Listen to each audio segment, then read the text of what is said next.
Assalamualaikum warahmatullahi wabarakatuh. Lagi ya dulu ya. Assalamualaikum warahmatullahi wabarakatuh. Terima kasih Bapak Ibu semuanya. Bismillahirrahmanirrahim. Alhamdulillahirabbil alamin. Wa bihi nasta'in ala umuri dunya waddin. Asyhadu an la ilaha illallah wa asyhadu anna Muhammadar Rasulullah. Allahumma shalli ala sayyidina Muhammad wa ala ali sayyidina Muhammad. Amma ba'd. Bapak Kepala SMA 1 Kaliwang yang saya hormati, Bapak Ibu rekan-rekan MGMP Ekonomi SMA yang berkesempatan hadir yang saya hormati, Bapak Ibu rekan-rekan guru SMA 1 Kaliwang yang saya hormati. Puji syukur kita panjatkan kepada Allah Subhanahu wa taala atas limpahan rahmat dan karunia-Nya sehingga pada pagi menjelang siang ini kita masih dalam keadaan sehat walafiat dan mudah-mudahan bisa kita ikuti kegiatan kami ini sampai dengan selesai. Adapun kegiatan kami ini adalah kegiatan bagian dari aksi nyata calon guru penggerak modul 1.4 yaitu tentang budaya fiktif, di mana kami diminta untuk membuat kegiatan penyampaian budaya positif di sekolah. Yang kedua, salawat serta salam kita curahkan kepada junjungan kita Nabi besar Muhammad Sallallahu Alaihi Wasallam dengan mari kita sama-sama berselawat. Salawat Ibrahim. Allahumma salli ala Sayyidina Muhammad wa ala ali Sayyidina Muhammad kama sallaita ala Sayyidina Ibrahim wa ala ali Sayyidina Ibrahim wa barik ala Sayyidina Muhammad wa ala ali Sayyidina Muhammad kama barakta ala Sayyidina Ibrahim wa ala ali Sayyidina Ibrahim fil alamin innaka Hamidum Majid. Semoga dengan pembacaan selawat kita yaumul akhir kita mendapatkan syafaat beliau. Amin amin ya rabbal alamin. Baiklah, untuk mempersingkat waktu, kegiatan diseminasi budaya positif akan segera kita mulai. Untuk memohon rahmat dari Allah Subhanahu wa taala, marilah kita buka kegiatan kita dengan sama-sama melafazkan basmalah. Bismillahirrahmanirrahim. Berikutnya kami minta kesediaan Bapak Kepala Sekolah untuk memberikan arahan sekaligus membuka kegiatan kami ini. Untuk waktu dan tempat kami persilakan. Bismillahirrahmanirrahim. Assalamualaikum warahmatullahi wabarakatuh. Alhamdulillah wa syukurillah. La haula wa la quwata illa billah. Allahumma sholli ala Sayyidina Muhammad wa ala ali Sayyidina Muhammad. Rabbi shrah li sadri wa yassir li amri wahlul 'uqdatam min lisani yafqahu qawli. Amma ba'd. Yang saya hormati Bapak Wakil Kepala Sekolah, kemudian para tamu kita dari SMA 2 dan SMA Berantea, selamat datang Ibu. Kemudian rekan-rekan guru SMA 1 Kaliwang yang kita hormati pula. Alhamdulillah pagi ini setelah kita memulai kegiatan pembelajaran pagi, kita sampai sekarang Allah masih anugerahkan kesehatan dan kewalafiatan, sehingga hajat dari Pak Izul untuk melakukan diseminasi budaya positif sebagai salah satu kegiatan di dalam calon guru penggerak pada hari ini bisa kita penuhi undangan beliau. Kemudian bersalawat kita kepada baginda Rasulullah SAW dan dengan ucapan Allahumma sholli ala Sayyidina Muhammad wa ala ali Sayyidina Muhammad. Mudah-mudahan kita yang istiqomah mengikuti ajaran beliau telah dipertemukan dengan beliau dan mendapat syafaat, sehingga dengan syafaat beliau insya Allah kita meniti sirat dengan mudah menuju surga Allah Subhanahu wa taala. Amin ya rabbal alamin. Bapak Ibu sekalian yang saya hormati, Pak Izul yang akan menjadi pemateri pada hari ini juga yang saya hormati. Pertemuan guru seperti ini memang sangat penting, karena semakin banyak berbagi, semakin banyak pula pengetahuan baru yang ada dari teman-teman. Jadi kita dikayakan oleh teman sendiri, tidak harus mengikuti pendidikan pelatihan yang berbiaya besar. Pertemuan kopel seperti ini adalah satu hal yang sangat positif. Untuk apa? Kita sangat tahu sejatinya diri manusia itu adalah doifun, berkekurangan. Jadi tidak ada yang boleh mendeklir dirinya akulah yang paling hebat, akulah yang paling pintar, akulah yang paling bisa, aku yang paling sanggup, aku yang wah, dan seterusnya. Tidak boleh. Karena sesungguhnya Allah sendiri sudah memberikan label kepada manusia itu adalah makhluk yang berkekurangan. Menutupi kekurangan-kekurangan itulah kita dilahirkan menjadi makhluk sosial, zul politikun. Jadi manusia dilahirkan sebagai makhluk sosial. Mohon maaf. Jadi itu kembali saya tegaskan bahwa sebagai makhluk sosial yang membutuhkan teman yang lain, Jadi kita berkelompok bersama-sama seperti ini, tidak ada tujuannya. Pak Izul juga tidak akan mengatakan pada dirinya saya sudah sanggup, saya sudah bisa. Tidak. Bapak Ibu akan saya ajari juga tidak. Begitu juga Bapak Ibu tidak akan belajar. Tetapi di sini kita sifatnya adalah berbagi, saling mengisi satu sama lain. Nah, diseminasi ini, kalau bahasa diseminasi itu artinya apa ya? Menyebarluaskan informasi, kan? Menyebarluaskan informasi. Dari informasi yang disampaikan oleh Pak Izul ini adalah budaya positif di sekolah. Gimana sih pembelajaran yang berpusat kepada siswa itu? Bagaimana sih menangkap karakter pribadi masing-masing siswa di kelas? Bagaimana sih kita mengolah mereka di dalam kelas itu sehingga terjadi proses pembelajaran yang aktif, efektif, dan menyenangkan? Bagaimana sih memberi support kepada mereka sehingga termotivasi untuk datang ke sekolah dan sekolah itu menjadi rumah kedua dari mereka? Bagaimana sih menangkap permasalahan mereka di lingkungan keluarga maupun di lingkungan belajar mereka? Itu semua adalah hal-hal atau budaya-budaya baik yang dilakukan oleh guru sehingga para siswa yang menjadi subjek pembelajaran di sekolah itu merasa nyaman bersama kita. Nah, guru yang hebat itu bukan guru yang pintar. Guru yang hebat itu bukan guru yang memproduk anak-anak menjadi seorang yang memiliki kompetensi tinggi menjadi sandiwara, bukan. Jadi guru yang hebat itu adalah guru yang selalu dinanti keberadaannya oleh para siswanya. Laminonya parti sanonya datang lo kelas dosa dinanti karena apa? Karena mereka dengan Pak Adi misalnya tuh merasa terayomi. Dengan berbicara dengan Pak Adi itu dia menemukan satu solusi. Dengan bicara dengan Ibu Nini itu masalah-masalahnya terselesaikan, baik masalah belajar maupun di dalam pergaulan sehari-hari. Dengan ketemu dengan Ibu Sus itu mereka bisa gelak, tawanya terluapkan karena ada jok-jok dan di situ ada internalisasi sikap nilai budaya lokal maupun budaya global. Nah, ini yang sebenarnya menjadi guru yang tidak bisa tergantikan perannya oleh apapun, oleh media belajar apapun. Kalau kita mau transfer knowledge, kita lebih mundur selangkah daripada mereka, anak-anak sekarang. Karena mereka lebih berselancar di dunia maya itu yang tidak bisa kita lakukan, mereka bisa lakukan. Mencari pengetahuan itu lebih gampang mereka daripada kita, orang-orang yang sudah usia seperti saya.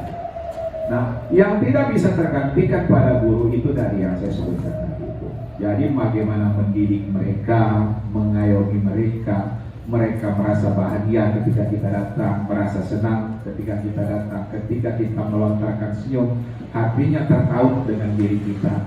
Itu yang sebenarnya. Ketika jiwa dengan jiwa itu tertaut, maka disitulah pendidikan akan bisa berlangsung dengan baik. Tetapi kalau hati kita tidak bisa kita sambungkan dengan hati mereka, jangan harap pendidikan bisa tersambung. Tidak akan bisa tersambung. Bisa dibuktikan di keluarga sendiri, di lingkungan kecil kita sendiri.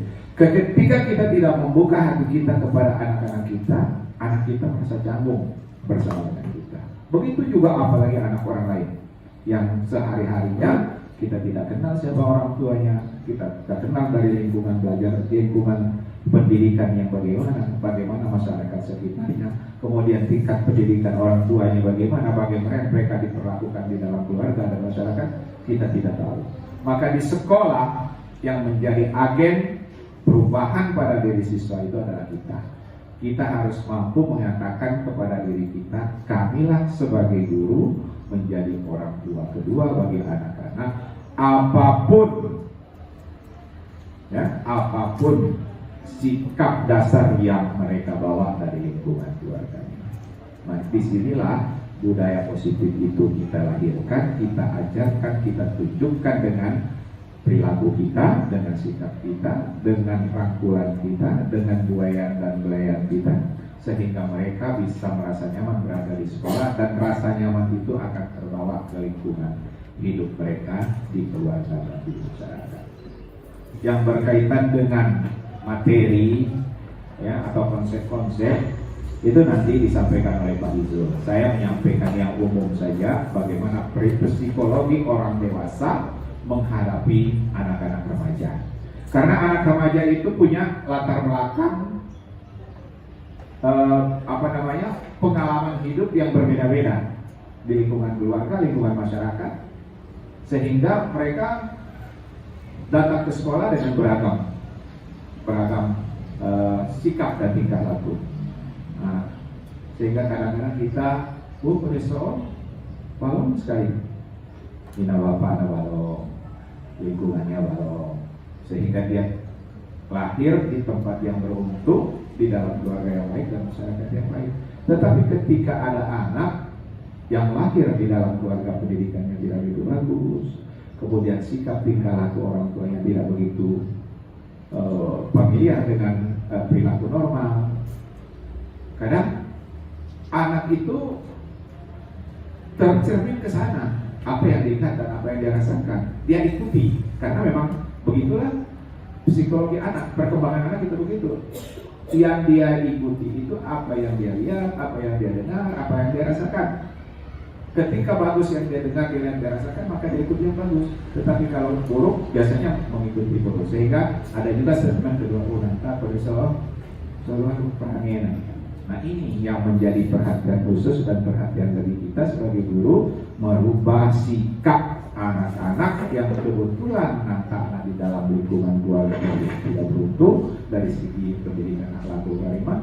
Kita lah di sekolah yang pertama merubah sikap mereka.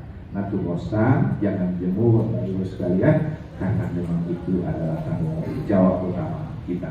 Jadi pendidikan itu yang utama itu adalah bersekolah itu yang pertama, yang utama adalah pendidikan, baru ke pengajaran, baru ke pelatihan. Ya, jadi pendidikan, pengajaran, melatih dan membimbing. Nah, pendidikan inilah yang tidak tergantikan oleh benda-benda atau alat-alat pembelajaran yang disiapkan baik secara tradisional dari dulu maupun sudah modern, sampai teknologi yang canggih pun belum bisa tergantikan kedudukan guru. Maka mana kilo robot nara, mana kilo apa AI yang disebutnya sekarang itu ya, yang luar biasa kecerdasannya itu nanti mengganti profesi sia. Nah, saya susah hilang pekerjaan menjadi guru itu ya, karena guru itu tidak akan tergantikan. Apa sebenarnya yang tidak tergantikan itu? Ini manusianya yang tidak tergantikan, diri sejatinya yang tidak tergantikan. Oleh karena itu, bego laminkan persinggungan ke dengan terus nenek-nenek tak suka malu hati itu. Pertama polamon, pikiran kita jangan ke sana, apalagi disimpan di hati. Sia sakit, bukan orang itu yang sakit, kita yang sakit. Tapi lo kapal selalu maksudnya, mereka pun nyakiti dengan dirinya dia sendiri, tidak saya gitu. Kalau begitu dia biarkan saja, itu adalah nyaman dia dirinya sendiri, tapi tidak saya. Jangan ganggu hati saya. Saya ingin bahagia dengan diri saya sendiri. Mungkin itu saja kalimat yang bisa saya sampaikan, Pak Zul. Selamat mengikuti kegiatan destinasi penerapan budaya positif yang disampaikan oleh Pak Izul pada pagi ini. Saya akhiri dengan ucapan alhamdulillahirabbil alamin, mohon maaf atas segala kekurangan. Assalamualaikum warahmatullahi wabarakatuh. Waalaikumsalam warahmatullahi wabarakatuh. Terima kasih disampaikan kepada Bapak Kepala Sekolah atas arahan dan pencerahan yang luar biasa ini. Semoga dapat kita implementasikan dalam kehidupan kita sehari-hari, hingga kita menjadi guru yang profesional, guru yang ditunggu, ditunggu dan ditiru oleh murid-murid kita. Berikutnya, dengan mengharapkan rahmat dari Allah Subhanahu wa Ta'ala atas kita ini, kami minta sediaan Ustaz Mulyadi untuk memimpin doa. Kepada Ustaz Mulyadi kami persilakan.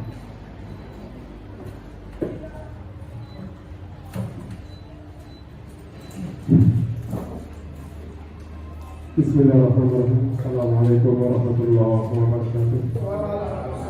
Mari kita menghadap kepada Allah Subhanahu wa Ta'ala. A'udzu billahi minasyaitonir rajim. Bismillahirrahmanirrahim. Alhamdulillahirabbil alamin, hamdan yu'afi ni'mahu wa yukafi mazidah. Ya Rabbana lakal hamdu kama yanbaghi li jalalikal karim wa 'azimi sultanik. Allahumma shalli ala sayyidina Muhammad wa ala alihi wa sahbihi ajma'in. Allahumma ghfir lana wa liwalidayna warhamhum kama rabbawna shighara. Allahumma barik lana fi asma'ina wa absarina wa quwwatina wa qulubina wa azwajina wa tub 'alaina innaka antat tawwabur rahim. Rabbana atina min ladunka rahmah wa hab lana min amrina rashada. Rabbana innana sami'na munadiyan yunadi lil iman an aminu bi rabbikum fa amanna. Rabbana faghfir lana dhunubana wa kaffir 'anna sayyi'atina wa tawaffana ma'al abrar. Rabbana zalamna anfusana wa illam taghfir lana wa tarhamna lanakunanna minal khasirin. Rabbana atina fid dunya hasanah wa fil akhirati hasanah wa qina adzaban nar. Wa sallallahu ala sayyidina Muhammadin nabiyil ummi wa ala alihi wa sahbihi wa barik wa sallim. Subhana rabbika rabbil izzati amma yasifun. Wassalamu ala mursalin walhamdulillahi rabbil alamin. Assalamualaikum warahmatullahi wabarakatuh.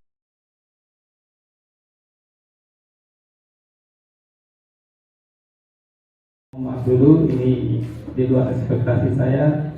Awalnya saya sangat pesimis, tapi alhamdulillah ternyata ya melebihi ya dari yang kami harapkan. Ya, oke, nanti kita akan coba breaking, nanti dipimpin oleh khusus ya kalau bisa ya. Sebenarnya amat berat bagi saya berdiri di depan Bapak Ibu semuanya, karena seakan-akan mengajar ikan berenang di air ya. Karena saya yakin Bapak Ibu adalah guru-guru profesional, guru-guru yang hebat. Akan tapi karena ini ada sebuah kewajiban dari kami selaku CGP calon guru penggerak, maka mau tidak mau saya harus berdiri di sini. Jadi kita langsung mulai saja. Ini kegiatan diseminasi budaya, penerapan budaya positif. Nah, kalau berbicara mengenai budaya, mungkin ada ahlinya ya, ahli budaya di SMA 1 ini ada namanya Pak Ardi Wiranata. Nah itu ya. Kalau positif ya kita semua ingin menjadi orang yang positif. Kita langsung saja bahwa inilah yang akan kita coba bahas pada hari ini. Yang pertama tentang perubahan paradigma belajar ya. Yang kedua disiplin positif. Yang ketiga ya mungkin nanti kita akan kurangi ya, nilai-nilai kebajikan universal. Yang keempat kebutuhan dasar manusia. Yang kelima motivasi dan perilaku manusia. Yang berikutnya posisi kontrol guru ya, kontrol atas murid seperti apa. Yang berikutnya, nah ini ya, keyakinan atau kesepakatan. Nah, ini bagaimana ya. Berikutnya yang terakhir, segitiga restitusi sebagai upaya untuk menyelesaikan permasalahan-permasalahan peserta didik kita. Kita langsung saja mulai dari yang pertama tentang perubahan paradigma. Ya, katanya khusus ada ice breaking, cuman saya bukan guru yang bisa ya memberikan ice breaking, tapi sudah kebetulan ada di sini ya. Silakan, saya minta untuk Bapak Ibu berdiri sebentar, lalu setiap orang mencari pasangannya, cuma bukan cowok sama cewek ya, tapi sama-sama cowok dan atau sama-sama cewek. Jadi setiap 2 orang ya, saya minta untuk saling berhadapan, dan berikutnya saya akan berikan robekan kertas yang mungkin kita anggap tidak berharga, tapi nanti Bapak Ibu akan menganggapnya sangat berharga, membayangkan sebagai sesuatu yang berharga. Ya, silakan dipotong-potong dari kebun. Nanti ada ya.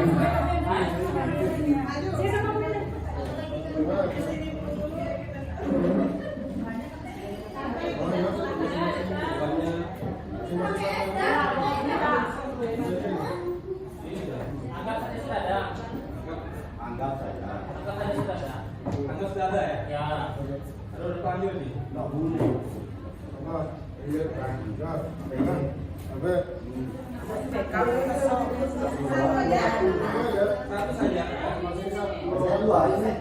Masing-masing 2 orang itu mengepal 1 kertas ya, atau menggenggam 1 kertas ya. 1 sobekan kertas.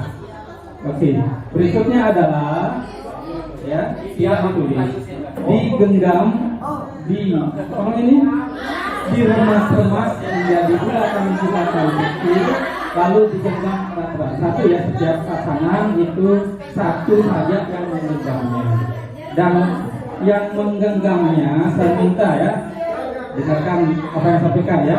Yang menggenggam sobekan kertas itu silakan digenggam erat-erat ya.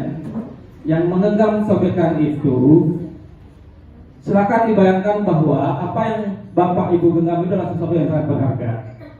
Bisa dia emas batangan 100 gram, bisa dia yang dijual oleh Pemulyadi ya, bisa dia permata atau berlian, bisa apa saja yang Bapak Ibu anggap sangat berharga. Asal jangan anggapan Bapak Ibu bayangkan suami atau istrinya ya, dosa ya.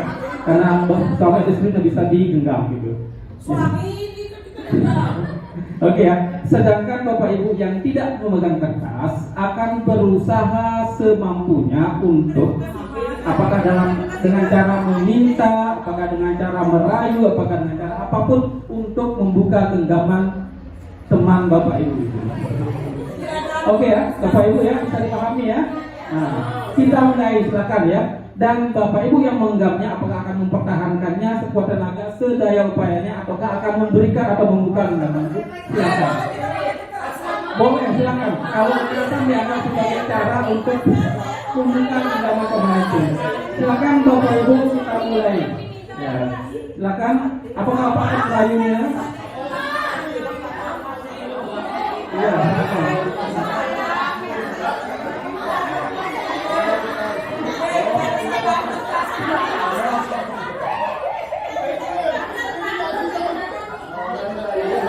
Silakan Ibu mau dikasih atau mau terserah Bapak Ibu ya. Ya, kalau tidak dikasih, apakah ada upaya lain untuk mendapatkannya? Ya. Tidak mau dikasih ya.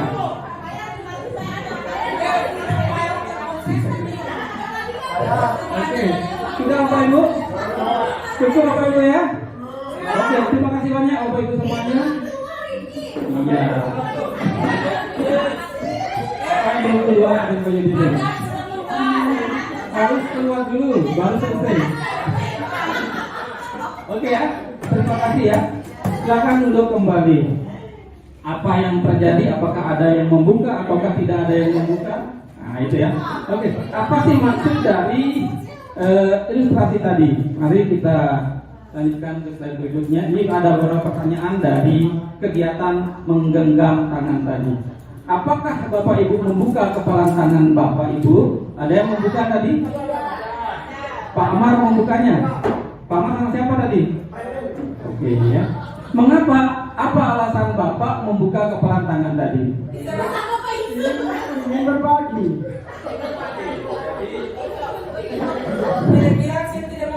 Oke, terima kasih ya Pak Amar membuka kepala tangannya karena Pak Amar itu memiliki jiwa sosial yang tinggi sehingga rela membuka walaupun yang digenggam itu adalah sesuatu yang sangat berharga. Apa yang Bapak Amar bayangkan tadi, yang Bapak genggam tadi itu?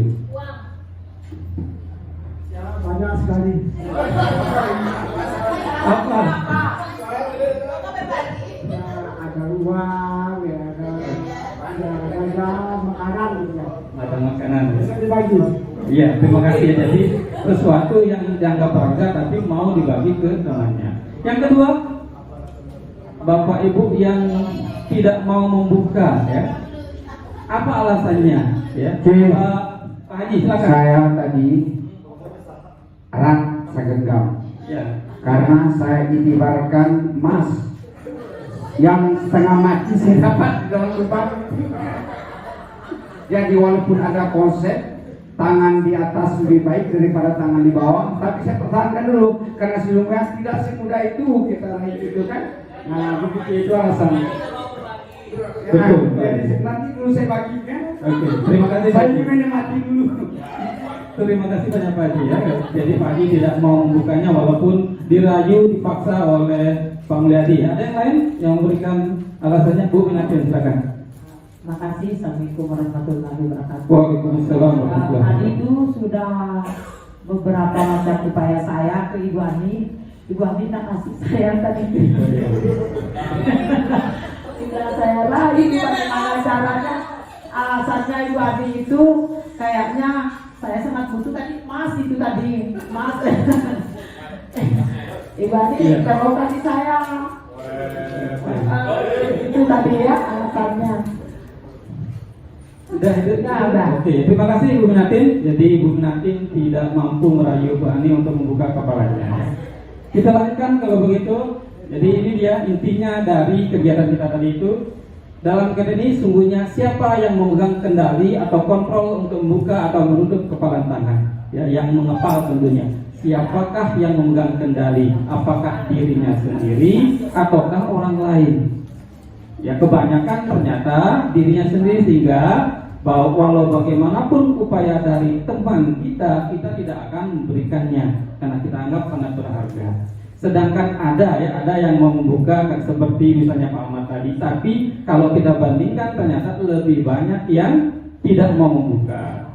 Artinya bahwa secara rata-rata manusia itu sebenarnya dikontrol oleh dirinya sendiri, ya, bukan dikontrol oleh orang lain. Begitu juga dengan murid-murid kita. Walaupun kita memiliki peran sebagai guru, bukan berarti kita dapat mengontrol murid. Akan tapi murid sendirilah yang akan mengontrol dirinya sendiri. Kita lanjutkan karena banyak sekali materinya. Ini perubahan paradigma teori kontrol atau teori pilihan, ilusi kontrol. Ini Bapak Ibu ya, bahwa ilusi guru mengontrol murid. Ini mungkin itu pemahaman lama atau teori lama bahwa guru dapat mengontrol murid, guru dapat memerintahkan muridnya untuk melakukan apapun yang diinginkan oleh gurunya. Itu ilusi lama. Sedangkan yang baru adalah bahwa manusia hanya dapat dikontrol oleh dirinya sendiri. Walaupun kita sebagai guru belum tentu kita mampu untuk mengontrol murid kita. Yang kedua, ilusi bahwa kritik dan membuat orang merasa bersalah dapat menguatkan karakter. Bagaimana Bapak Ibu sekalian? Menurut Bapak Ibu, ilusi bahwa kritik dan membuat orang merasa bersalah dapat menguatkan karakter. Mengkritik orang lain atau membuat orang merasa bersalah. Misalnya bahwa si A itu sering datang terlambat, saya sebagai wali kelasnya saya panggil anak itu. Ya, jadi gara-gara kamu saya sering dipanggil oleh kepala sekolah. Ya, jadi seakan-akan saya tidak bisa tidak bisa mengatur kamu, tidak bisa membina kamu. Nah, itu kan merasa bersalah. Apakah hal tersebut dapat menguatkan karakter anak atau sebaliknya? Siapa yang mau memberikan pendapatnya, silakan. Bagaimana, Bapak Ibu? Jadi tidak bisa seperti itu ya, atau sebaliknya malah ya, bahwa kritik itu bukan sebagai solusi untuk menguatkan karakter, gitu ya. Tapi pendidikan yang baiklah yang dapat menguatkan karakter. Ilusi bahwa semua penguatan positif, efektif dan bermanfaat. Bagaimana Bapak Ibu? Penguatan positif itu efektif dan bermanfaat. Kegiatan pagi atau pembiasaan pagi di sekolah itu efektif dan bermanfaatkah menurut Bapak Ibu? Menguatkan iman mereka, iman anak-anak, iman dan takwa mereka? Apakah pulang dari sekolah mereka rajin beribadah berdasarkan hasil dari pembiasaan pagi? Bagaimana menurut Bapak Ibu? Yes, no. Kalau kita kembali kepada tadi teori kontrol bahwa belum tentu juga ya. Walaupun ada pembiasaan belum tentu. Kembali ke lingkungan, mereka akan tetap menjadi diri mereka sendiri.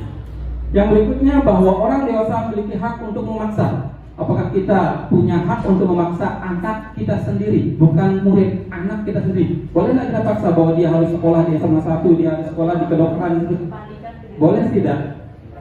Nah, tidak bisa juga. Jadi mereka lah yang akan menentukan diri mereka atau mengontrol diri mereka sendiri. Gitu Bapak Ibu ya. Mungkin ada yang mau disampaikan? Silakan Bapak Ibu. Tidak ada ya, kita lanjutkan kalau begitu. Nah, ini ya.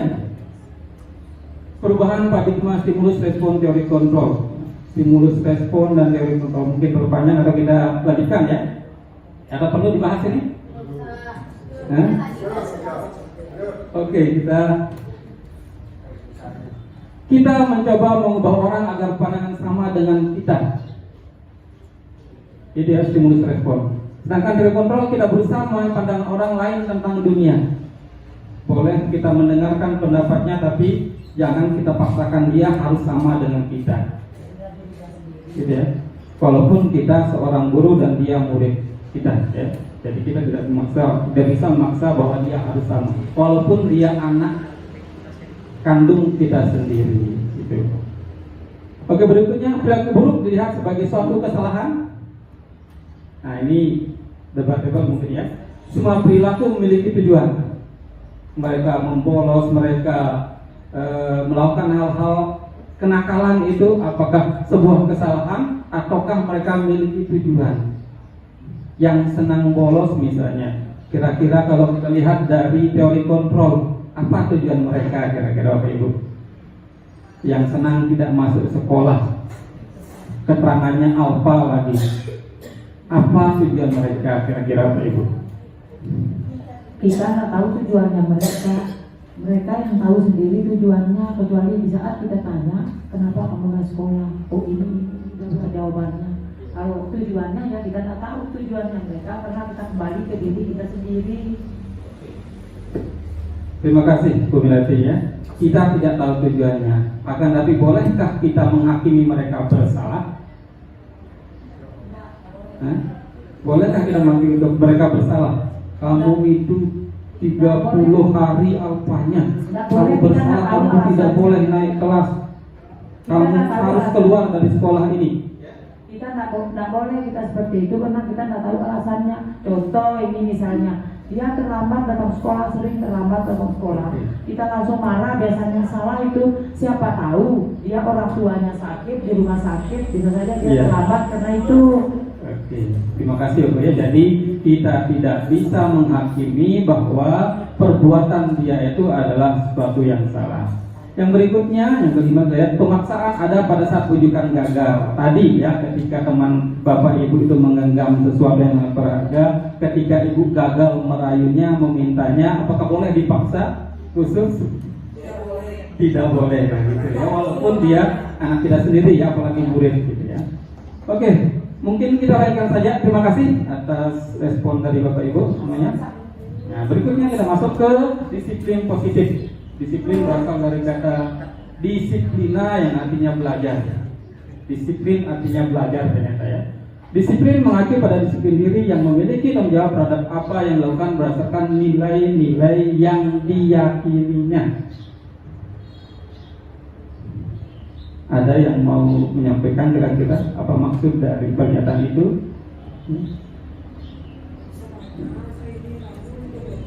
Disiplin mengacu pada disiplin diri yang memiliki tanggung jawab terhadap apa yang dilakukannya berdasarkan nilai-nilai yang diyakininya. Jadi apa yang dilakukan itu berdasarkan keyakinan dia, nilai-nilai yang diyakini oleh dia, walaupun ada nilai-nilai universal atau kebajikan universal gitu ya.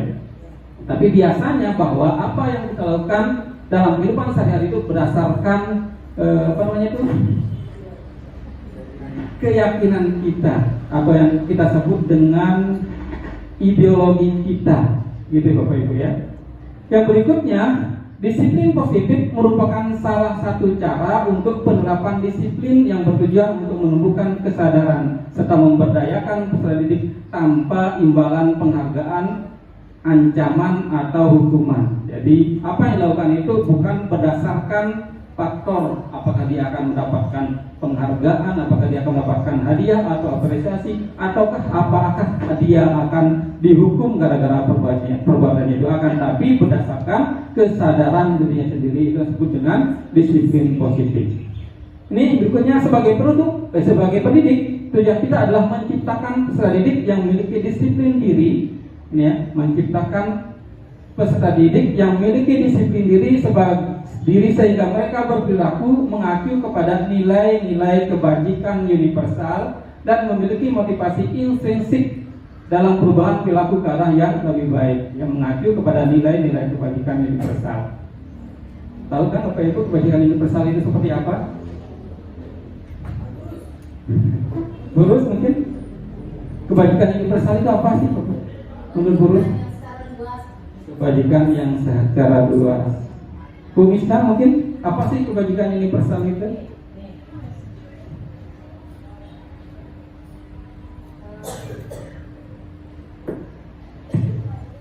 Kebajikan universal kayak seperti keyakinan kelas. Jadi misalnya bertanggung jawab dan yang lainnya. Masih banyak lagi. Kayak seperti keyakinan kelas. Mungkin Pak Ardi ya mungkin bisa mengeksplorasikan apa sih kebajikan itu, kebajikan universal sehingga kita harus yakini, gitu ya. Jadi terima kasih. Oke, baik, terima kasih Pak Isu. Nilai kebajikan universal menurut saya merupakan sesuatu atau nilai yang disepakati secara bersama tanpa membedakan ras, suku, bangsa atau golongan, sehingga dia merupakan sesuatu yang menjadi sebuah nilai atau integritas dari apa yang kita yakini. Kira-kira seperti itu. Luar biasa ya. Jadi nilai berdasarkan kesepakatan kalau menurut Pak Ardi. Kalau menurut saya mungkin agak mirip sama sih. Jadi nilai kebajikan itu adalah nilai-nilai kebaikan yang diterima secara umum oleh manusia. Tidak ada perdebatan terhadap nilai tersebut. Misalnya kita beri contoh kejujuran. Apakah ada yang membantah bahwa kejujuran itu tidak baik?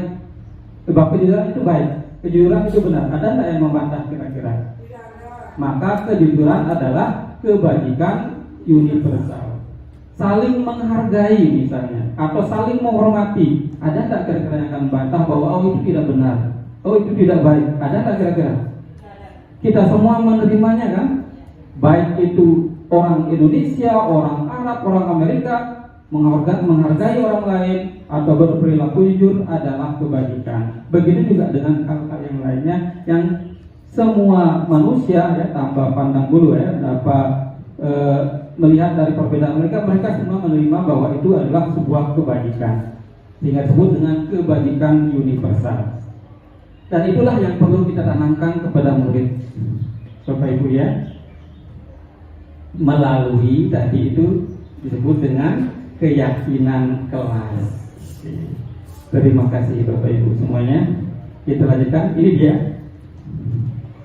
nilai yang disepakati bersama lepas dari suku, bangsa, agama, bahasa maupun belakangnya seperti yang disampaikan oleh Pak Ardi tadi. Ini contoh nilai kebajikan universal. Yang pertama menurut profil Pancasila ini beriman dan bertakwa. Apapun agamanya dia harus beriman dan bertakwa kepada Tuhan yang Maha Esa.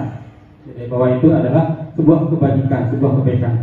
Tidak ada perdebatan di situ. Berakhlak mulia, ya, jujur dan lain sebagainya. Berkebinekaan global, artinya menerima perbedaan. apalagi Indonesia ya, yang terdiri dari berbagai macam suku, ras, agama dan lain sebagainya. Bergotong royong itu baik atau enggak Bapak Ibu?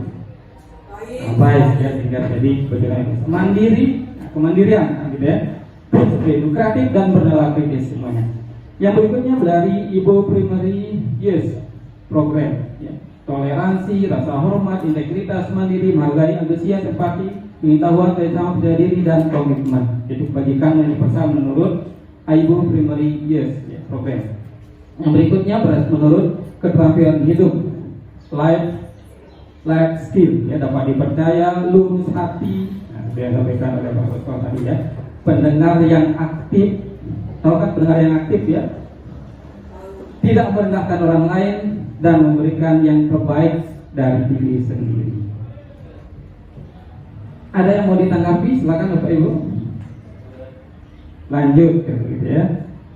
Berikutnya teori motivasi, hukuman dan penghargaan serta restitusi. Teori motivasi mungkin Bapak Ibu tahu ya, bahwa motivasi itu sumbernya dari diri sendiri dan orang lain, atau intrinsik dan ekstrinsik. Terasa tidak perlu dibahas sebenarnya ya. Ini teori motivasi bersumber dari dua, eksternal dan internal. Teori motivasi dalam Indonesia. Satu, untuk menghindari ketidaknyamanan atau hukuman. Apa yang akan terjadi apabila saya tidak melakukannya? Nah, motivasi eksternal itu ya, saya melakukan atau tidak melakukan itu, apa yang akan terjadi? Berarti ya, datang dari luar. Yang kedua, untuk mendapatkan imbalan dari orang lain. Jelas ini ya, ada institusi. Apa yang akan saya dapatkan apabila saya melakukannya? Jadi kalau saya rajin belajar, saya dapat juara, apa yang akan saya dapat gitu ya. Yang ketiga, untuk menghargai diri sendiri, saya akan jadi orang yang seperti apa bila saya melakukannya. Ini baru motivasi internal, dan inilah tujuan dari budaya positif. Yang motivasi internal yang kita perlu tumbuhkan. Kesadaran murid mau belajar, kesadaran murid mau menjaga kebersihan, kesadaran murid mau beribadah sesuai dengan agamanya. Misalnya kita sholat zuhur itu tanpa ada penggiringan, tanpa ada pemaksaan, mereka datang sendiri ke musola untuk sholat zuhur berjamaah. Itu yang kita harapkan. Program ini sudah lama, tapi tujuan tersebut belum juga terwujud. Semoga ya, dengan kita mulai dari diri kita sendiri dulu. Itu utamanya ya Pak Haji ya. Jadi kemarin kita pernah bincang di musola Pak Haji ya. Kita mulai dari diri kita sendiri. Artinya Bapak Ibu guru secara sukarela ke musola terlebih dahulu. Dan insya Allah nanti murid-murid kita pun akan seperti itu, terutama bapak-bapak guru. Itu maksudnya ya. Oke, kita lanjutkan. Ini mungkin ini akan ada pendapat yang lain didukung oleh penghargaan mana bahasa. Saat kita berulang kali menjanjikan hadiah kepada anak-anak agar berperilaku bertanggung jawab, atau kepada seorang murid agar mempelajari sesuatu yang baru, atau kepada seorang karyawan agar melakukan pekerjaan yang berkualitas, kita sedang berasumsi mereka tidak dapat melakukannya. Kegiatan kelima misalnya, itu Bapak Ibu ya, kita terus menjanjikan apresiasi, baik itu berupa uang ataukah yang lainnya. Kalau itu terus yang kita lakukan, seakan-akan kita tidak percaya mereka bisa melakukannya. Itu maksud dari Alfikon ini. Jadi seakan-akan kita mengganjar murid kita dengan, atau menghukum murid kita dengan penghargaan. Karena kenapa? Mereka akan mau melakukan sesuatu karena mereka mengharapkan sesuatu. Apakah itu hadiah ataukah apresiasi dalam bentuk apapun. Gitu Bapak Ibu ya. Berikutnya ini apa sih pengaruh ya, penghargaan terhadap murid ini.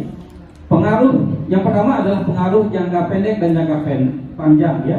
Dalam jangka pendek mungkin penghargaan itu efektif, penghargaan itu baik dalam jangka pendek. Dalam situasi tertentu penghargaan itu baik, efektif jika kita menginginkan seorang dalam sesuatu yang kita inginkan dalam jangka waktu pendek saja.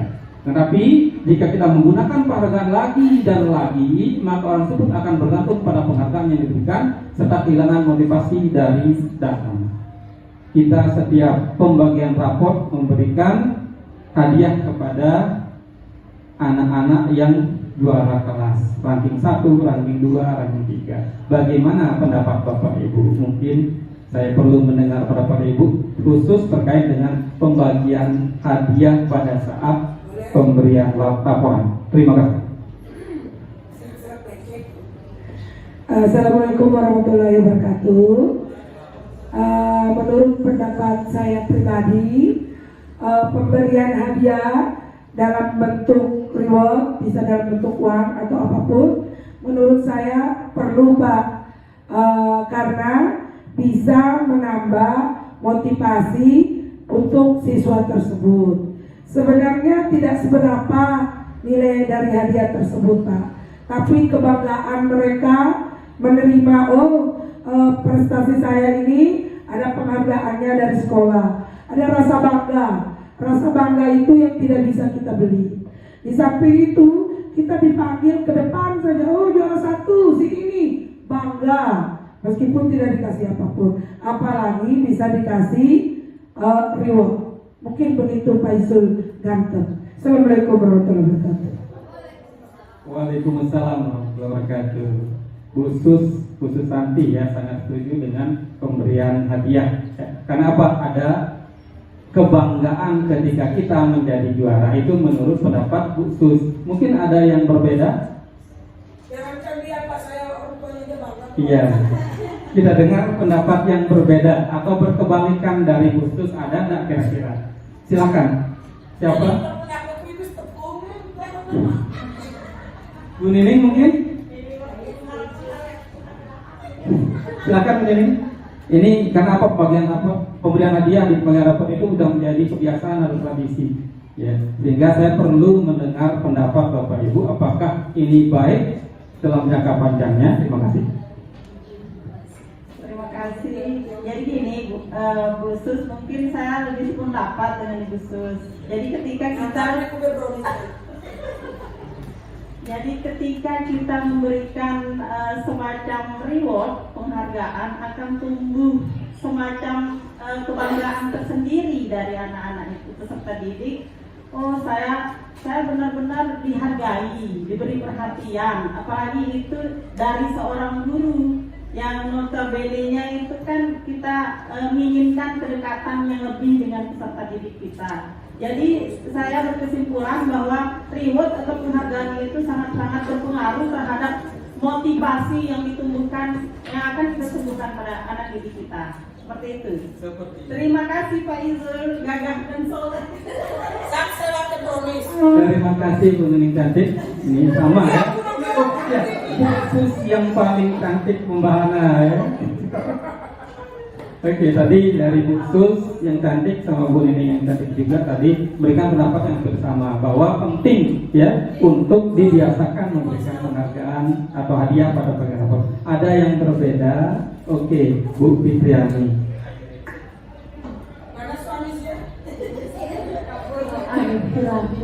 Bismillahirrahmanirrahim. Assalamualaikum warahmatullahi wabarakatuh. Mungkin kalau pendapat menurut pribadi saya tidak jauh berbeda sih ya. Karena memang untuk penghargaan, kita tahu pada umumnya penghargaan ini memang untuk meningkatkan motivasi bagi siswa-siswi kita. Nah, tetapi kita melihat kalau dalam jangka panjang ternyata penghargaan itu bisa bersifatnya menghukum atau dia akan menjadi ketergantungan. Nah, yang menjadi masalah sekarang ini bahwa penghargaan itu terus berlaku, Pak. Nah, jadi masalah sampai sekarang pun ya, walaupun kita tahu teori penghargaan itu sebenarnya ada penghargaan yang sifatnya menghukum karena terlalu sering itu akan menjadi ketergantungan. Nah, di lain pihak, di lain situasi, kalau kita memberikan satu penghargaan terhadap kemampuan anak atau peserta didik itu walaupun kecil nilainya itu bisa menjadi motivasi bagi anak tersebut.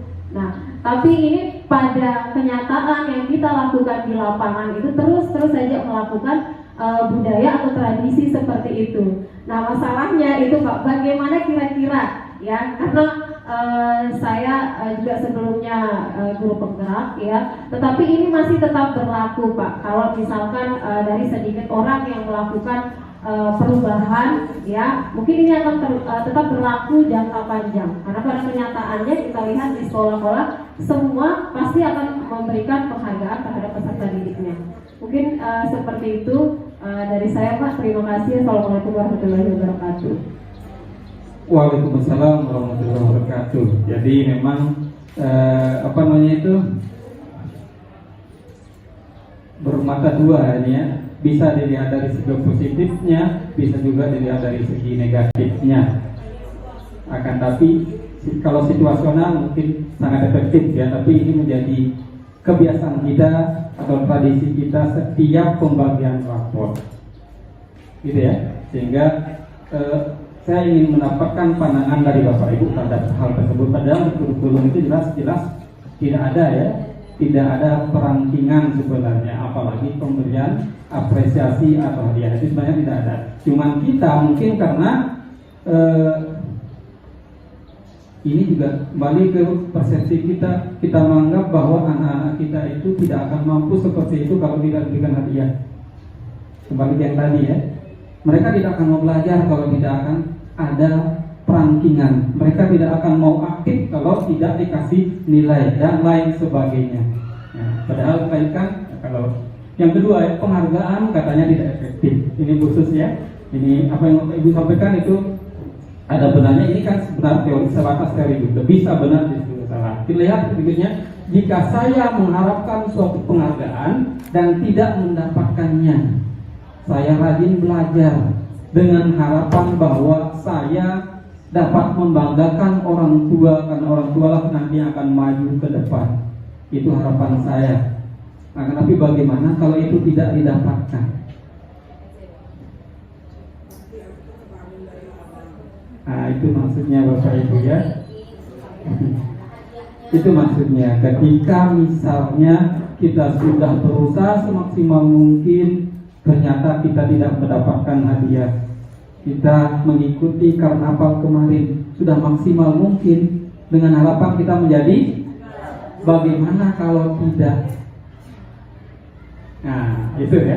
Terima kasih Bapak Ibu yang bisa mengerti. Maka saya akan kecewa dan berkecil hati setelah kemudian saya tidak akan berusaha sekeras sebelumnya. Nah, itu yang kita takutkan. Itulah dia sebenarnya yang perlu ya. Cuman apakah semua kita seperti itu? Ya, sebagai guru itulah yang harus kita tumbuhkan, sehingga tidak perlu ada perankingan misalnya, atau tidak perlu ada pemberian ya, seharusnya seperti itu. Tapi ya tidak apa, mungkin memang karakter anak-anak kita belum siap seperti itu kan, masih persepsi saya juga jadinya kan. Kita lanjutkan Bapak Ibu ya. Yang ketiga, penghargaan merupakan merusak hubungan Bapak Ibu katanya. Penghargaan kalau ada orang iri dengki, kalau ada orang iri dengki, pen aja. Oke ya. Ini menurut teori Bapak Ibu ya. Dan apakah ibu apa namanya itu menerimanya atau sependapat atau tidak, juga tergantung Bapak Ibu ya. Penghargaan merusak hubungan. Penghargaan menciptakan persaingan di dalam kelas. Ya, kalau persaingan itu sehat, alhamdulillah ya. Dan persaingan menciptakan kecemasan. Sehingga saya pun menanamkan itu di anak saya, mau dapat juara, mau tidak terserah. Tidak apa-apa, dapat juara alhamdulillah, tidak juga tidak apa-apa, tidak masalah. Karena kebanyakan orang berhasil di masa depannya itu bukan juara kelas ya. Malah di luar katanya itu tidak menerima yang ranking 1 sampai 5. Yang 5 adalah peringkat menengah katanya. Di luar negeri. Di luar negeri. Kita kan Indonesia melihat ranking 1 sampai seterusnya ranking itu. Tapi kalau di luar negeri katanya orang yang ini katanya ya, orang yang ranking atau juara kelas biasanya dia agak kaku atau kaku ya, jadi tidak fleksibel seperti yang menengah gitu katanya. Oke, diterima pendapat terserah ya. Mereka yang percaya bahwa mereka tidak memiliki kesempatan untuk mendapat penghargaan akan berhenti mencoba. Si dia sudah belajar dengan baik, belajar dengan tekun. Ternyata anak guru yang dapat misalnya, kan? Akhirnya misalnya itu ya. Akhirnya dia tidak mau belajar gitu kan. Di SD biasanya, kalau di SMA enggak sih. Di SD kebanyakan seperti itu ya. Di SD. Iya betul. Di SD. Kalau di SMA tidak. Hah? Tidak usah kita bahas lagi. Kita lanjutkan ya, Ibu ya. Yang keempat, penghargaan mengurangi ketepatan. Ini ya berdasarkan riset ini Ibu. Jadi bisa lebih dipercaya. Dalam sebuah percobaan, sekelompok anak laki-laki berusia sekitar 9 tahun diminta melihat gambar-gambar wajah yang tampilkan di layar. Mereka diberitahu jika wajah tersebut sama atau berbeda. Gambar-gambar tersebut hampir sama. Ya. Berapa dari mereka diberi penghargaan dalam bentuk uang. Pada saat mereka memberikan jawaban benar, 11 bagian yang lain tidak. Hasilnya, anak laki-laki yang dibayar membuat lebih banyak kesalahan ternyata. Orang yang sering dihargai ternyata membuat lebih banyak kesalahan, alias dia tidak mandiri. Itu ya? Kita lanjutkan. Tidak berlaku betul. Tidak berlaku secara umum. Yang berlaku secara umum itu kan kebajikan ini pasal tadi. Betul. Oke, kita lanjutkan. Penghargaan menurunkan kualitas, setuju apa enggak? Penghargaan menurunkan kualitas. Tidak setuju? Tidak setuju ya? Ada yang setuju? Apa alasan Ibu ini setuju? Tidak setuju dengan penghargaan menurunkan kualitas?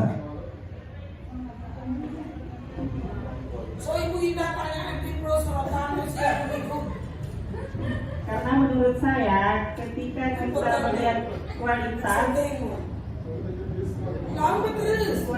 itu apa yang ditunjukkan itu berdasarkan bagaimana dia membangun nilai-nilai yang akan ditunjukkan sehingga kita bisa menilai oh dia berkualitas atau tidak.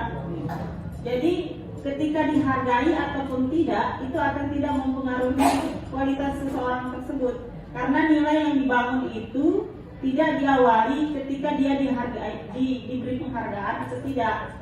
Jadi dibangunnya itu benar-benar berdasarkan apa yang ingin ditunjukkannya itu. Itu menurut saya. Kualitas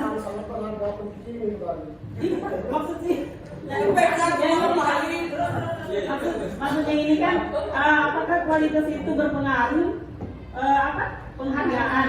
Ya, jadi seperti itu maksud saya. Ya, terima kasih. Bagaimana, Mbak? Kita dengarkan pendapat Pak Amar kalau begitu ya. Apakah Pak Amar setuju bahwa penghargaan menurunkan kualitas ataukah tidak setuju? Silakan Pak Amar. Saya akan tergantung stasiun pendidikan tidak selamanya tidak begitu. Ya, kadang kita butuh penghargaan, tapi di saat itu saja kan. Jadi dengan sampai penghargaan ini kita menjadi senjata. Ya, siswa kita atau orang-orang kita itu menjadi paradigma membudayakan berpositif ini kan jadi satu yang salah gitu kan. Akan timbul ketergantungan seperti itu. Jadi kita kondisinya juga kan. Tapi yang jelas perlu juga penghargaan, tapi jangan sampai jadi senjata bahwa sudah satunya lalu dengan penghargaan gitu kan. Ini jadi salah gitu kan. Terima kasih. Silakan Bu Misna mungkin.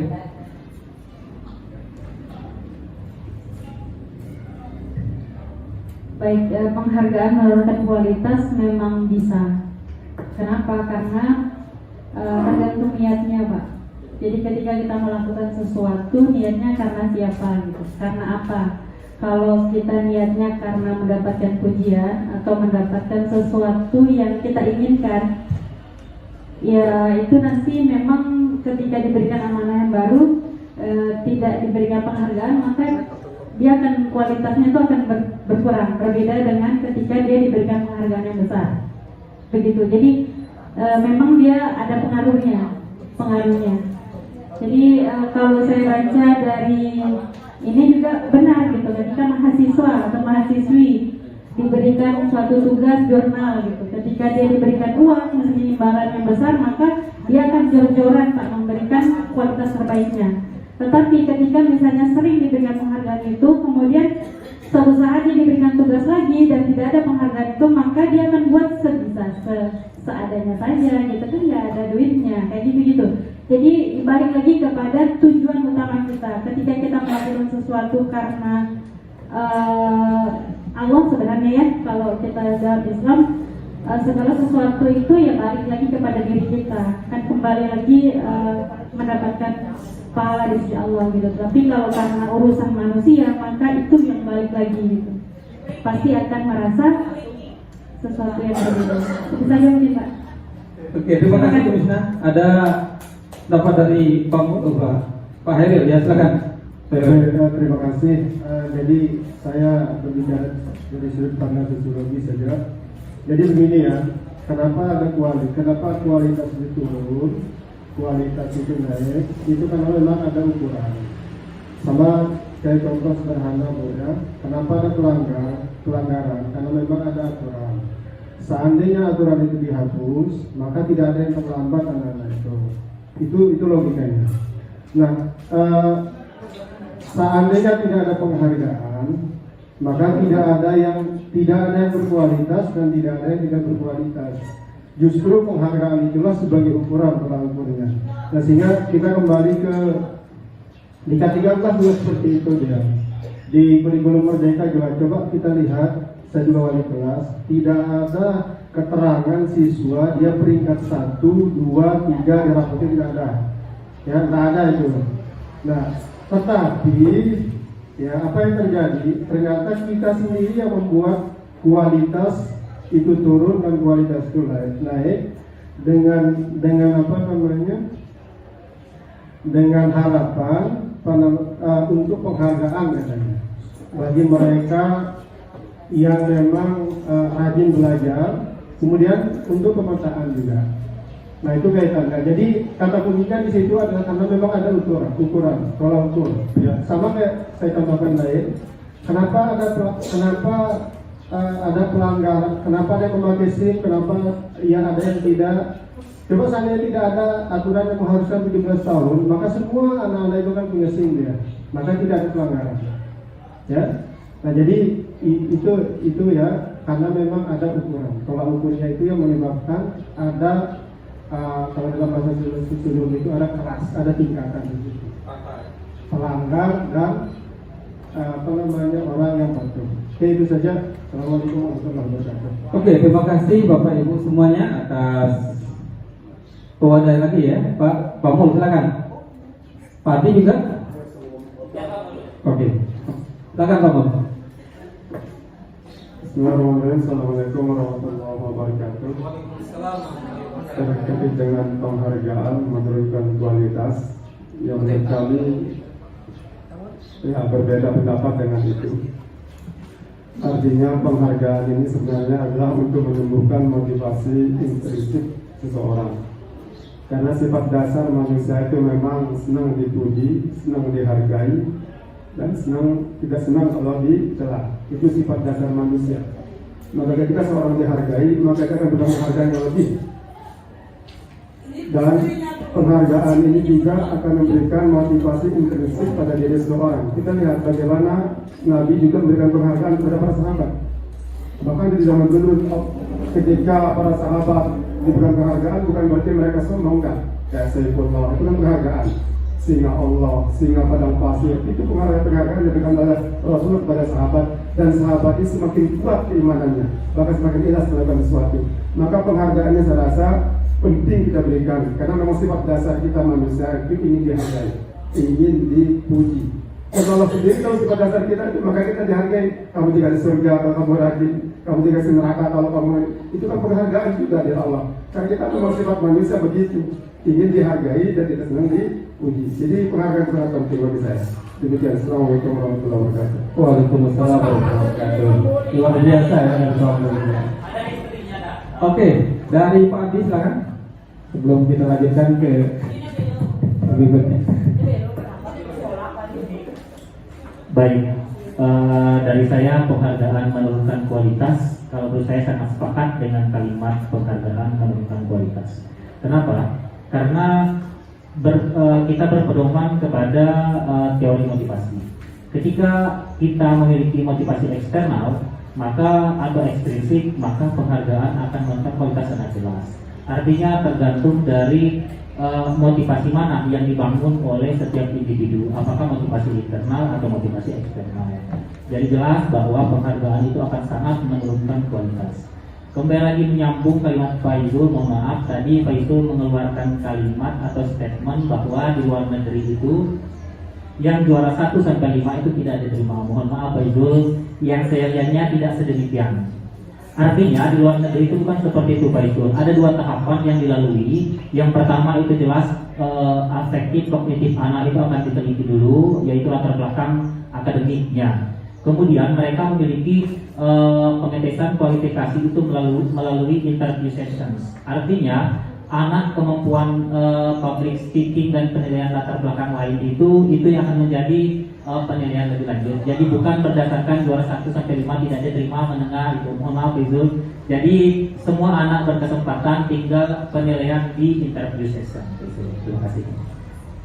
Terima kasih ya Pak Ardi atas pendapat dan pandangannya. Jadi tidak ada pendapat yang salah, ya, yang berbeda adalah sudut pandangnya. Apa yang disampaikan oleh Bu Sus, Bu Nining dan yang lainnya, termasuk dari yang berbeda seperti Pak Adi misal pun tidak salah, tapi dari sudut pandang yang berbeda saja. Kalau ini yang disampaikan oleh siapa tadi itu saya lupa ya, bahwa ini salah satu dampak yang ditimbulkan kalau kita sering memberikan penghargaan kepada anak ketika dia melakukan sesuatu. Dampaknya katanya ini. Jadi kalau terus menerus maka akan bisa menyebabkan penurunan kualitas. Setuju tidak setuju ya? Ini pendapat atau teori dari orang. Tapi dari sudut pandang yang berbeda seperti yang disampaikan oleh Bapak Ibu yang tadi itu juga tidak bisa disamakan, gitu ya. Oke, kita lanjutkan kalau begitu. Ada banyak sekali ya, kita jumpa saja sampai yang kelima ya. Nah ini perbedaan antara hukuman, konsekuensi dan konstitusi. Hukuman tidak terencana atau tiba-tiba. Ya, ketika kita misalnya dalam sekolah kita tidak ada niat untuk menghukum anak. Ada yang berniat Bapak Ibu kalau nanti saya ke sekolah saya akan menghukum si A misalnya kan? Tidak mungkin seperti itu. Jadi insidensial sifatnya.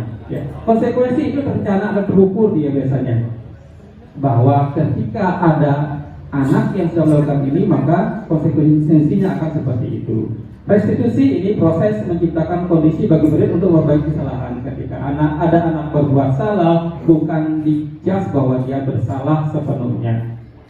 Perlu kita ketahui apa sih alasannya dan bagaimana anak memberikan solusi terhadap permasalahan dia. Bisa tidak dia memberikan solusi terhadap permasalahannya? Misalnya si anak suka misalnya mengganggu temannya atau membuli temannya. Kita panggil maka ada restitusi di situ. Apa sih alasannya sebetulnya? Jadi bagaimana solusinya dari si anak itu sendiri? Kita hanya mengarahkan saja. Jadilah kita seorang manajer nantinya. Gitu ya. Peserta didik tidak tahu apa yang akan terjadi atau tidak dilibatkan. Jadi hukuman itu ya apa namanya itu hak prerogatif guru biasanya. Hukuman itu ya hak prerogatif guru, tidak melibatkan anak. Kamu karena begini bagaimana? Ah itu bukan hukuman namanya, gitu ya. Tapi kamu karena begini itu keliling lapangan, ah itu namanya hukuman kan? Tidak ada meminta kesepakatan dari murid, itu namanya hukuman ya. Peserta didik, kalau konsekuensi peserta didik tetap dibuat tidak nyaman, hampir sama dengan hukuman. Tapi ini misalnya untuk pelajaran olahraga atau pelajaran ekonomi misalnya ya, ketika dia tidak menyelesaikan tugasnya, maka dia harus membuat tugas yang lain. Itu konsekuensi. Tetap dia tidak nyaman, tapi itu konsekuensi, bukan hukuman ya. Sedangkan restitusi itu proses kolaboratif yang mengajarkan murid untuk mencari solusi sendiri atas permasalahan mereka. Jadi ada kolaborasi, ada kerjasama antara guru dengan murid dalam menyelesaikan sebuah masalah atau satu masalah yang dilakukan oleh murid itu sendiri. Gitu Pak ya. Hukuman bisa berupa fisik atau psikis. Nah, Bapak Ibu sangat paham itu. Jika guru selalu memonitor peserta didik, itu konsekuensi. Kita lanjutkan ya, Pak. Oke, ini ya. Tidak perlu saya rasanya. Ini dia jawabannya. Kita lanjutkan ke keyakinan kelas. Mengapa keyakinan kelas? Mengapa bukan peraturan kelas? Tadi ada perbedaan ya antara keyakinan dan peraturan kelas. Ini ada dua pertanyaan. Mengapa keyakinan kelas? Mengapa tidak peraturan kelas? Nah, saya minta pendapat dari Bapak Ibu. Apakah keyakinan kelas ataukah peraturan kelas? Silakan. Ada yang mau berpendapat? Bu Rita mungkin? Oke, terima kasih. Terima kasih. Kalau yang saya dengar-dengar sudah kita lakukan itu adalah kesepakatan kelas ya, yang kita bikin bersama siswa, kemudian kita berikan kertas, kemudian nanti ditulis di situ, baru nanti kita kita rangkum, baru nanti kita buat kesepakatan kelas secara bersama. Bukan keyakinan ya. Pak Melo silakan. Baik, terima kasih. Mengapa keyakinan kelas dan mengapa tidak tujuan kelas? Karena dua berbeda. Keyakinan kelas itu terdiri dari beberapa dan beraneka ragam. Disebutkan dengan Nusantara karena kita di Indonesia tidak satu agama, semua ada agama Hindu, Buddha, makanya di situ meyakini kelas. Dan dua, peraturan ini dibuat dalam sebuah masing-masing kelas, bisa juga dari kesepakati dari kelas dan dari sekolah masing-masing. Terima kasih. Terima kasih Pak Melo. Oh ya, Bu Sus. Menurut saya, mengapa tidak peraturan kelas, mengapa keyakinan kelas? Menurut saya ya, kalau peraturan kelas itu sifatnya satu arah, hanya guru saja yang menentukan. Tapi kalau keyakinan kelas, it and back, dua arah, guru dan murid. Nah, kita tanya dulu murid kita, keyakinan apa yang kita mau buat di kita sebagai wali kelas ini. Terus kita sepakati bersama-sama mana yang bisa menjadi keyakinan kelas kita, kita laksanakan bersama-sama. Dua arah itu. Tapi kalau peraturan satu arah. Mungkin begitu Besti. Assalamualaikum warahmatullahi wabarakatuh. Luar biasa dari khusus ya. Mengapa tidak peraturan kelas tapi keyakinan kelas, seperti yang dikatakan khusus tadi ya, bahwa peraturan kelas itu searah, guru ke murid, guru yang punya otoritas, murid yang melaksanakan, itu namanya peraturan kelas. Sedangkan keyakinan itu adalah berdasarkan hasil kesepakatan. Nah, kesepakatan artinya ada kolaborasi antara murid dan guru. Oke, kita lanjutkan ya. Mengapa adanya kelas penting untuk bentuknya sebagai, jadi keyakinan itu harus berdasarkan kebajikan universal, gitu ya, sehingga menjadi sebuah budaya positif. Keyakinan apa sih? Budaya positif apa sih? Oke, ini mana dia keyakinan Bapak Ibu dan mana dia budaya positif, yang budaya positif?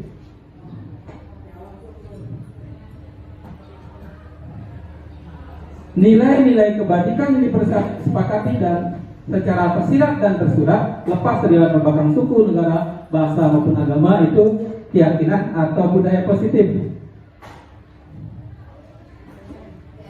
Keyakinan, gitu ya, bahwa meyakini nilai-nilai kebajikan yang universal yang disepakati secara tersirat maupun tersurat.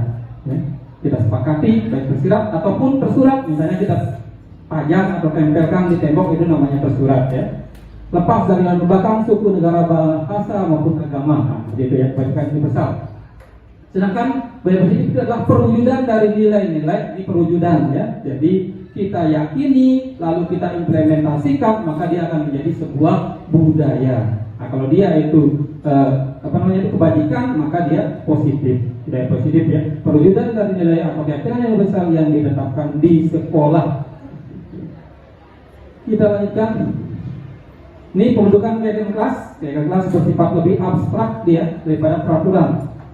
Bagaimana contohnya? Nah, misalnya, bagaimana contoh peraturan Bapak Ibu? Atau contoh keyakinan kelas yang katanya lebih abstrak. Disiplin, misalnya bagaimana bahasanya kira-kira?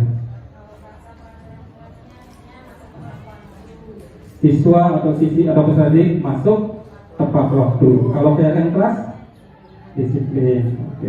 Itu ya. Keyakinan kelas berupa pernyataan-pernyataan universal seperti yang tadi ya. Disiplin itu pernyataan universal. Pernyataan universal senantiasa dibuat dalam bentuk positif. Dalam bentuk positif ya. Tidak boleh itu kan negatif. Misalnya ada kata tidak boleh mengganggu teman, itu kan negatif. Tapi saling menghargai itu keyakinan kelas itu positif banget. Keyakinan kelas hendaknya tidak terlalu banyak sehingga mudah diingat dan dipahami oleh semua. Jangan terlalu banyak, jangan sebanyak mungkin ditulis hingga menghabiskan tembok sebanyak-banyaknya.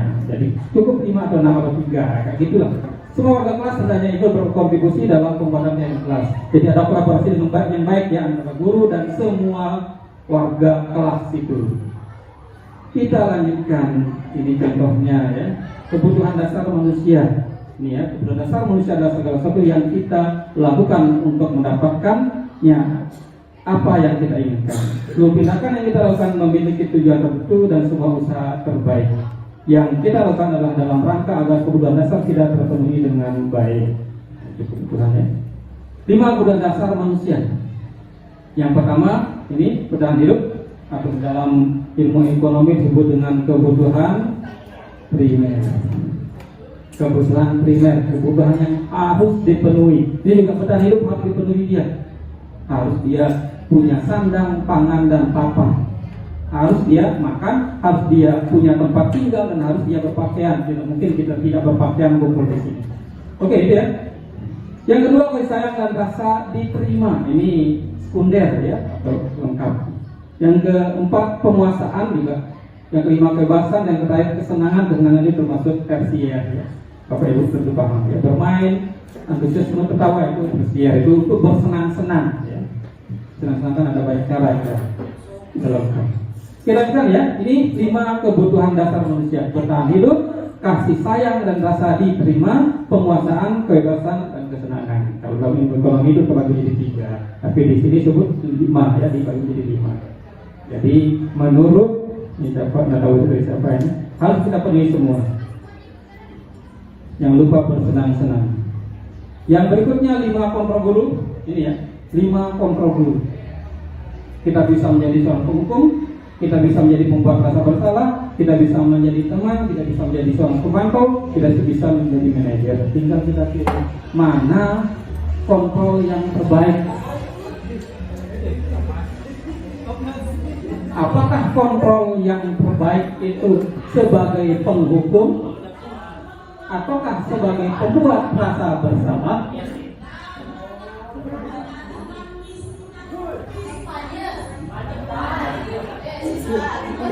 Oke ya, kita lanjutkan. Bapak Ibu,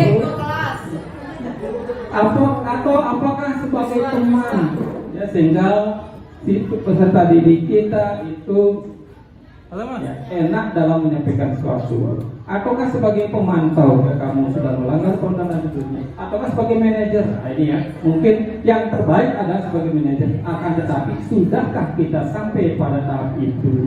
Ataukah kita masih pada tahap yang pertama? Ataukah sudah sampai kedua?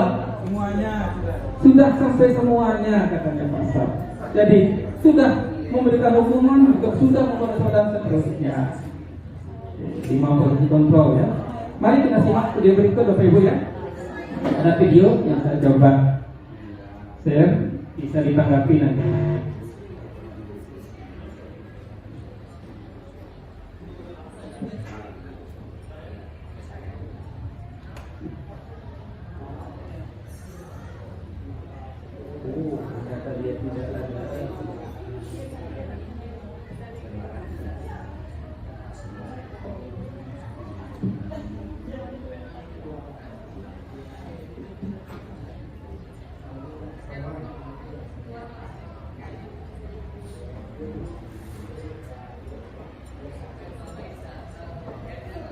Oke, kalau begitu perhatikan yang sudah saya tunjukkan saja kalau begitu.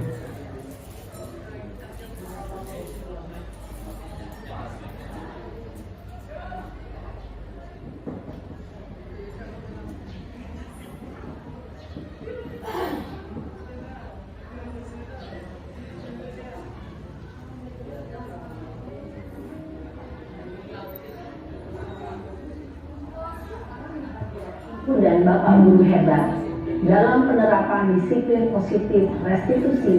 Salah satu program yang dikembangkan adalah 5 posisi kontrol. 5 posisi kontrol dalam restitusi adalah proses perjalanan seorang pendidik agar dapat mengenali dirinya. Pada video kali ini kita akan membahas tentang 5 posisi kontrol yang dikembangkan oleh Diane Dawson dan contoh penerapannya.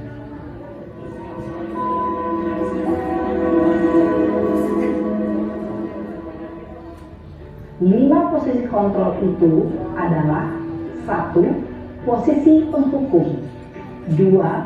Posisi pembuat merasa bersalah, 3. Posisi teman, 4. Posisi pemantau atau monitor, dan 5. Posisi manajer. Untuk lebih memahami kelima posisi tersebut, mari kita saksikan kasus Naren yang terlambat hadir 20 menit di sekolah dan melihat bagaimana kelima posisi kontrol dalam menghadapi masalah tersebut.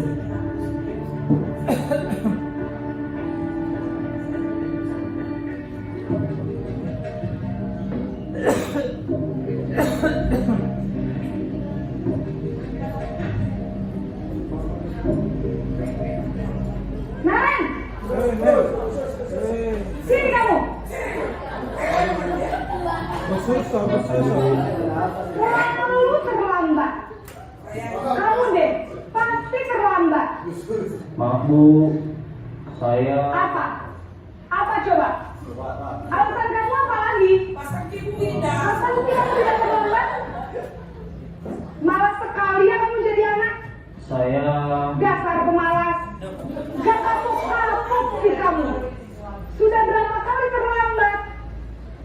Sana, kamu keliling lapangan basket 2 kali. Kenapa saya harus keliling lapangan basket Bu? Kenapa? Kamu melarang ibu. Berani-beraninya jawab. Sudah terlambat, masih berani jawab pula. Sekarang, keliling lapangan basket 5 kali sekalian. Biar kapok. Cepat. Pergi sana ke lapangan basket. Posisi penghukum biasanya berbicara dengan nada tinggi, menghardik, menunjuk-nunjuk, menyakiti, dan menyindir.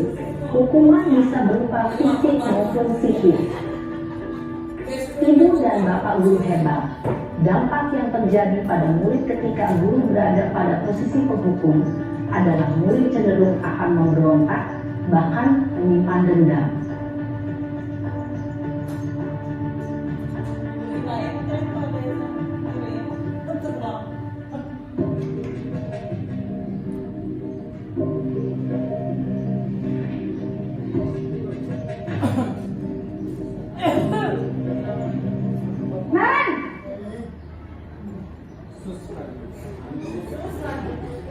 Selamat pagi Bu.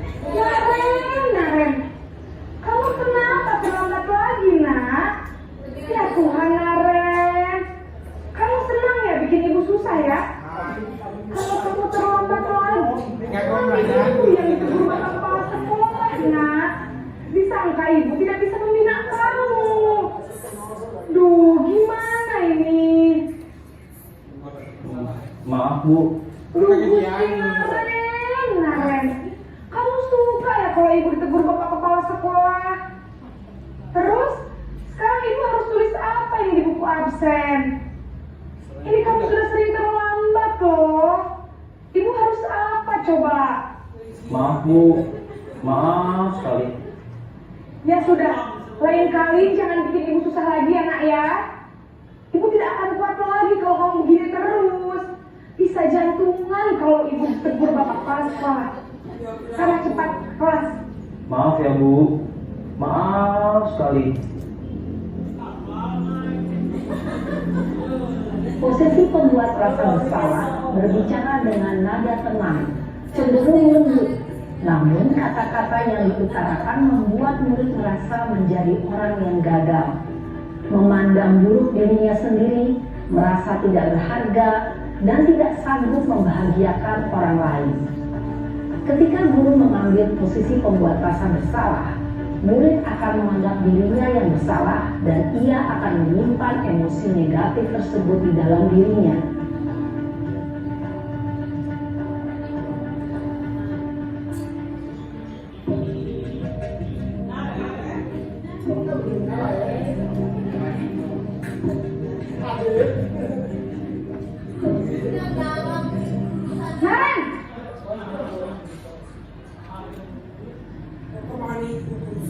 Selamat pagi Bu. Wah, sudah jam berapa ini nak? Terlambat lagi ya sayang. Iya Bu, habis ibu saya lupa bangunkan saya Bu. Kamu malah menyalahkan ibu kamu. Kamu bukannya anak yang larinya paling kencang. Kok terlambat sih? Iya Bu, saya memang terlambat bangun tadi. Jadi biarpun saya lari kencang, tetap gak kekejar Bu. Ya sudah sana. Nanti lain kali larinya lebih kencang lagi ya. Biar gak terlambat lagi. Bikin senang ibu. Demi ibu. Bisa kan? Bisa lah Bu. Ya sudah sana masuk kelas. Ibu beresin urusan absen kamu. Kamu ini ada-ada saja. Dalam posisi teman, guru berbicara dengan nada suara ramah, akrab, cenderung bersenda gurau untuk menjaga suasana tetap santai.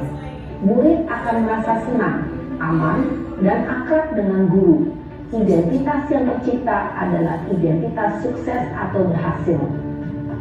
Namun, perlu diingat, karena ini masih dorongan eksternal, maka ada faktor ketergantungan dari murid kepada orang tertentu. Di sini, guru absennya, sehingga di lain waktu, murid bisa berperilaku baik, namun hanya kepada orang-orang tertentu saja.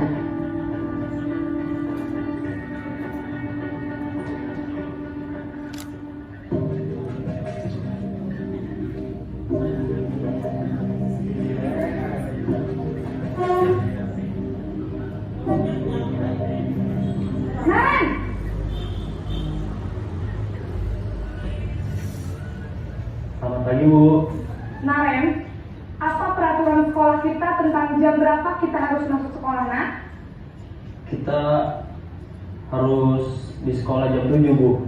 Iya betul, sekarang sudah jam 7.20. Naren sudah tahu konsekuensinya jika terlambat hadir. Paham Bu, saya harus tinggal kelas pas jam istirahat selama 20 menit. Iya benar, konsekuensinya demikian. Jadi nanti jam 9.30 pas istirahat, kamu harus tinggal di kelas, kerjakan. Itulah saya sebagai seorang manusia ya. Dan semoga apa yang kita bahas pada hari ini memberikan manfaat kepada kita, khususnya sebagai seorang pendidik ya, yang profesional. Kurang lebihnya saya mohon maaf. Akhirul kalam, wallahu muwaffiq ila aqwamit thoriq. Wassalamualaikum warahmatullahi wabarakatuh.